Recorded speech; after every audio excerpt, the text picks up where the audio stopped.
Hay más dicha en dar que en recibir.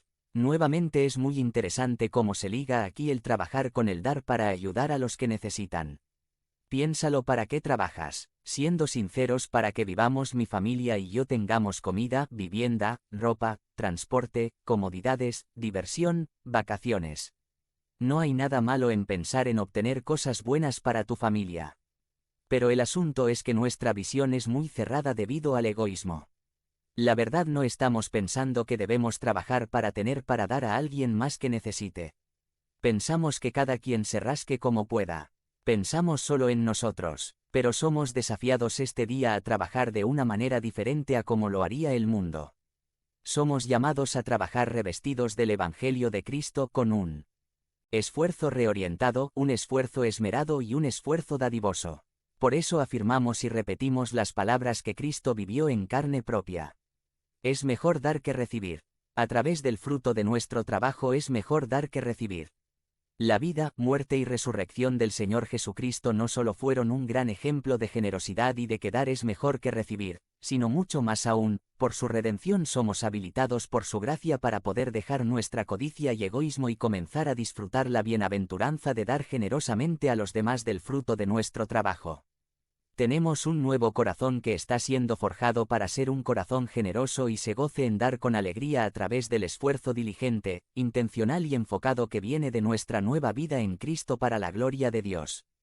Conviértete en miembro del canal y sé un instrumento de la palabra de Dios. No dejes pasar esta oportunidad de impactar vidas. Haz clic en el enlace de la descripción ahora y ayúdanos a difundir la palabra de Dios. Jacob lucha con Dios. By Brad Beaman. Sumari. Como en el caso de Jacob, puedes tener tu experiencia más importante con Dios cuando estás en tu angustia más intensa. Es parte de su proceso de santificación de llegar a ser más como Cristo. Una profesión de fe en Cristo no es un fin en sí misma. Es el comienzo de una peregrinación. A lo largo del camino habrá momentos decisivos y momentos espirituales destacados. Para Jacob su momento decisivo fue en Peniel. El significado de Peniel es el rostro de Dios. Peniel fue un lugar donde Jacob alcanzó el quebrantamiento. Perdió toda autosuficiencia y dependió completamente de Dios. Este fue un tiempo para Jacob de genuina búsqueda del alma y lucha espiritual. También fue un tiempo significativo de conocer la gracia de Dios. Jacob estaba solo con Dios. Fue un tiempo en que el Señor bendijo a Jacob. Jacob está solo con Dios.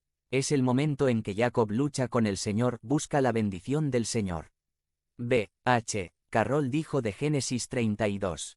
Este es un pasaje para pasar la noche. Jacob was born the second of twins, his twin brother Esau was the older. When Jacob and Rebekah were in the womb they hustled in Rebekah's womb. Rebekah asked the Lord what was happening in her womb and the Lord spoke to Rebekah. The Lord said to her. Jacob nació el segundo de gemelos, su hermano gemelo Esaú era el mayor. Cuando Jacob y Rebeca estaban en el vientre, se empujaron en el vientre de Rebeca.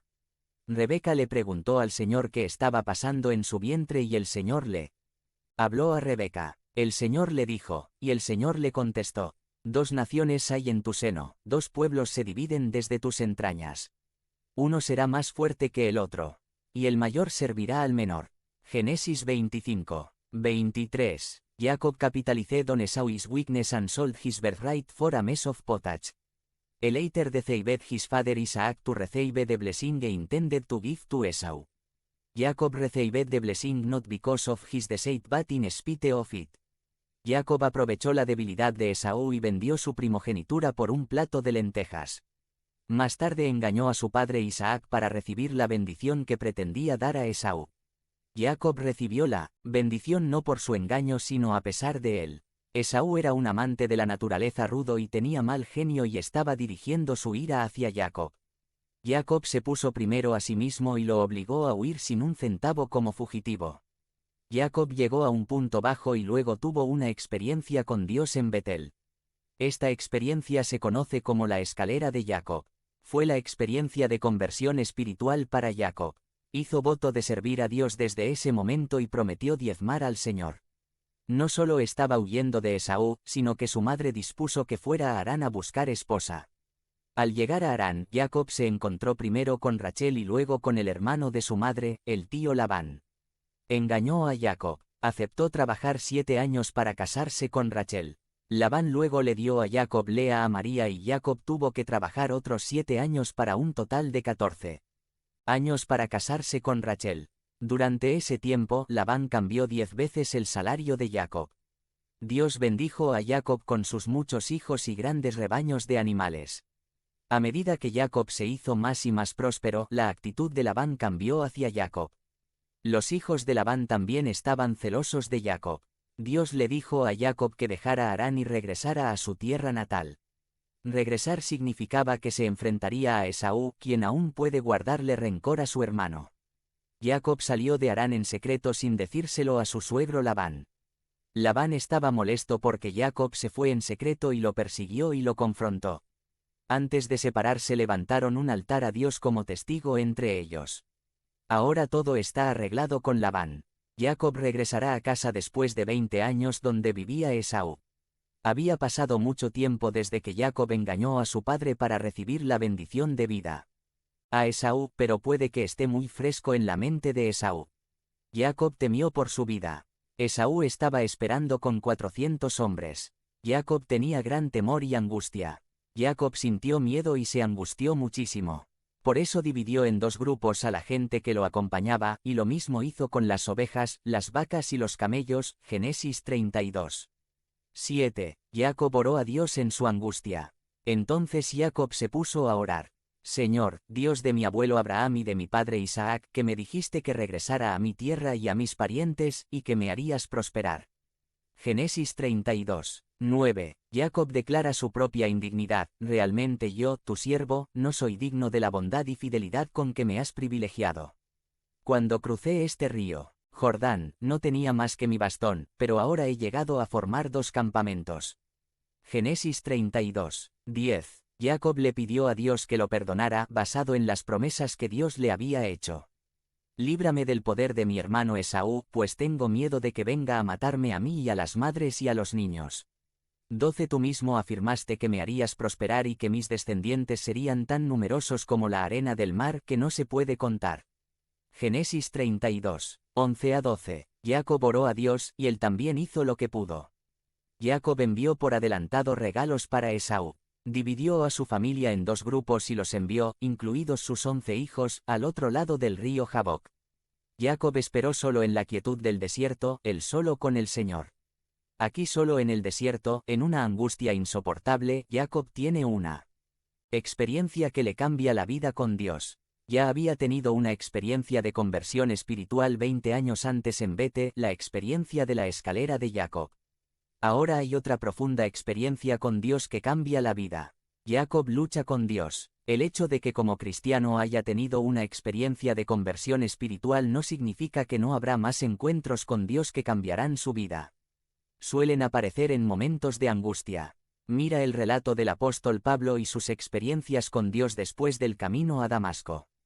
El Señor lo encontró más dramáticamente en la angustia de la prisión y la persecución. Prepárate para encontrarte a solas con Dios como lo hizo Jacob. Como en el caso de Jacob, puedes tener tu experiencia más importante con Dios cuando estás en tu angustia más intensa. Clamas a Dios y su gracia inunda sobre ti. Es parte de su proceso de santificación de llegar a ser más como Cristo. Quedándose solo. Entonces un hombre luchó con él hasta el amanecer. Génesis 32. 24. Aquí está la intensa lucha espiritual de Jacob. Finalmente, Jacob iba a dejar de lado su propia autosuficiencia. Jacob se dio cuenta de que su lucha era con el Señor. Estaba en una situación de desesperación y solo quería lo que Dios podía darle. Jacob se aferró tenazmente como un pitbull. Jacob es el hombre que llama persistentemente. Pedid y se os dará. ¿Ves el énfasis en el valor de la persistencia? Les digo que, aunque no se levante a darle pan por ser amigo suyo, sí se levantará por su impertinencia y le dará cuanto necesite. 9. Así que yo digo, pidan y se les dará, busquen y encontrarán, llamen y se les abrirá. Luke 11. 8 a 9. Aquí está Jacob en una situación más allá de sí mismo y busca persistentemente la bendición del Señor. Esto es profundo. Todo el pasaje cambia sutilmente. Al principio, Jacob luchando con un hombre. Pero se convierte en Jacob aguantando en su hora de necesidad, buscando persistentemente la bendición de Dios. Esto debería ser más que estudiar acerca de Jacob teniendo un momento espiritual definitorio. Debería convertirse en nosotros buscando una de nuestra propia experiencia con Dios. ¿Qué tipo de experiencia tuvo Jacob aquí? Sabemos que nadie puede ver el rostro de Dios y vivir. Génesis 33. Sin embargo, Jacob dijo: vi a Dios cara a cara y viví. Jacob llamó al lugar Peniel. Significa rostro de Dios. Este es un ejemplo de Jesucristo preencarnado. La experiencia duró solo en las horas oscuras hasta el amanecer. Jacob estaba solo y se quedó con la cadera dislocada para darle un recordatorio constante de la realidad de su experiencia con el Señor. La experiencia también estuvo marcada por el hecho de que el Señor le dio a Jacob un nuevo nombre. Entonces le dijo: ya no te llamarás Jacob, sino Israel, porque has luchado con Dios y con los hombres y has vencido. Génesis 32, 28. Hay otros con una experiencia significativa donde se les cambió el nombre. El nombre de Abraham fue cambiado a Abraham. El nombre de Simón fue cambiado a Peter. El nombre de Saúl fue cambiado a Pablo. El nombre de Jacob fue cambiado a Israel. El nombre de Jacob significaba: él agarra la curación. En sentido figurado, su nombre significaba engañador. Ahora su nombre es Israel, lo que significa que luchó con Dios y el hombre y venció. También significa que es persistente y perseverante. El Señor le preguntó a Jacob: ¿cuál es tu nombre? En el momento en que Isaac estaba dando una bendición para Esaú, preguntó: ¿cómo te llamas? Jacob respondió engañosamente que su nombre era Esaú. Esta vez Jacob responde con la verdad: mi nombre es Jacob. Jacob estaba listo para enfrentar lo que temía al ver a Esaú. Cualquiera que fuera el resultado, Jacob resolvió este asunto con Dios. Para nosotros el miedo a lo desconocido desaparece cuando arreglamos el asunto con Dios. Jacob había estado con el Señor y tenía una perspectiva eterna. Podía ver los propósitos de Dios en todo. Se encontrará con Esaú cojeando, pero ya no será autosuficiente ni engañoso. Él va en la fuerza de Dios. Pablo dijo: cuando soy débil entonces soy fuerte. Debemos buscar tiempo espiritual con Dios. Puede revelar algo espiritual y algo doloroso, pero resulta en una bendición y paz interior. Jacob ha pasado por el fuego purificador y sale ahora conocido como Israel. ¿Cuánto tiempo ha pasado desde que persististe con Dios en la oración? Incluso Jesús hizo un tiempo concentrado con Dios y algunas veces persistió en oración toda la noche. Es a través de esta perseverancia en la oración que puedes llegar a un momento decisivo en tu caminar con el Señor. En la KJV se traduce: Israel, tienes poder con Dios y el hombre. Hay un verdadero poder espiritual en persistir con Dios. Haz que tu prioridad sea estar solo y perseverar en tu tiempo con Dios. Entonces, pase lo que pase, ten la fuerza de Dios. Ves el propósito de Dios en todo. Conviértete en miembro del canal y sé un instrumento de la palabra de Dios. No dejes pasar esta oportunidad de impactar vidas. Haz clic en el enlace de la descripción ahora y ayúdanos a difundir la palabra de Dios. La caída del hombre. By Brad Beaman. Sumari. Satanás ofrece engaños de media verdad para atraer la desobediencia. Satanás sigue siendo el padre de la mentira, el engañador y el destructor. Estamos ante el engaño del padre de la mentira. La Biblia registra que la pareja original, Adán y Eva, fueron engañados por Satanás y el pecado estropeó la creación de Dios, incluida la humanidad. La caída del hombre cuenta la historia que es básica para el resto de la Biblia.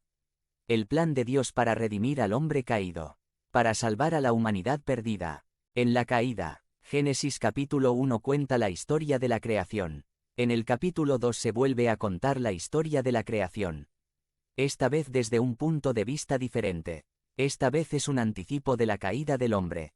En el relato del capítulo 1, el nombre de Dios es Elohim. En el principio Dios Elohim creó los cielos y la tierra, el nombre de Dios es el majestuoso poderoso creador. En el relato de la creación del capítulo 2 se usa el nombre Yahvé, el Señor. Este es el nombre personal de Dios. Es el nombre de Dios que se usa cuando está en relación con su pueblo. Elohim es Dios, es trascendente, majestuoso y apartado. Yahvé, Dios está cerca. Dios es tanto trascendente como inmanente. Él está apartado y cerca. Hay una relación entre Dios y el hombre en el jardín del Edén. La relación entre Dios y el hombre se ve en este Versículo. Y creó Dios al hombre a su imagen de Dios lo creó, varón y hembra los creó. Génesis 1.